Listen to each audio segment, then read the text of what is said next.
ফজরের সময় আপনার চোখ খুলে গেল, সাথে সাথেই মসজিদ থেকে আজানের শব্দ আপনার কানে লাগলো। আপনি সজাগ পেলেন। এমন অবস্থায় দুইটা চিন্তা আপনার মাথায় আসতে পারে। আপনার একবার মনে হবে যে নামাজটা পড়েনি, আবার আপনার নফস আপনাকে বলবে যে না, ঘুমিয়ে যা। তখন হয়তো আপনি কষ্ট করে উঠে নামাজের জন্য দাঁড়িয়ে যাবেন, অথবা আপনি আপনার নফসের কথা শুনে কম্বল কিংবা চাদর মুড়ি দিয়ে ঘুমিয়ে যাবেন। আচ্ছা, তখন যদি আপনি নামাজ না পড়েন, কম্বল কিংবা চাদর মুড়ি দিয়ে ঘুমিয়ে যান, তাহলে আপনি কার কথা শুনলেন? আপনি আপনার রবের হুকুমকে অমান্য করে আপনি আপনার নফসের কথাকে প্রাধান্য দিলেন। আল্লাহ তাআলার অবাধ্যতা করার সাথে সাথে অন্য কিছুকে আরো বেশি প্রাধান্য দেওয়া, এটা আর বড় পাপ।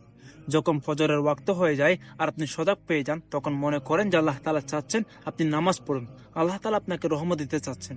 এমনিতেই ফজরের নামাজ না পড়ার কারণে আমাদের যে দুনিয়াবী ক্ষতিটা হয়, তার মধ্যে এটিও একটি যে আল্লাহ তাআলা আমাদের কাছ থেকে বরকত ছিনিয়ে নেবেন। আপনি কোনো কিছুতে বরকত পাবেন না। আপনি আপনার জীবনের রিজিকের মধ্যে বরকত পাবেন না। আপনি আপনার জীবনের সময়ের মধ্যে বরকত পাবেন না। বরকত জিনিসটা আপনার জীবন থেকে হারিয়ে যাবে।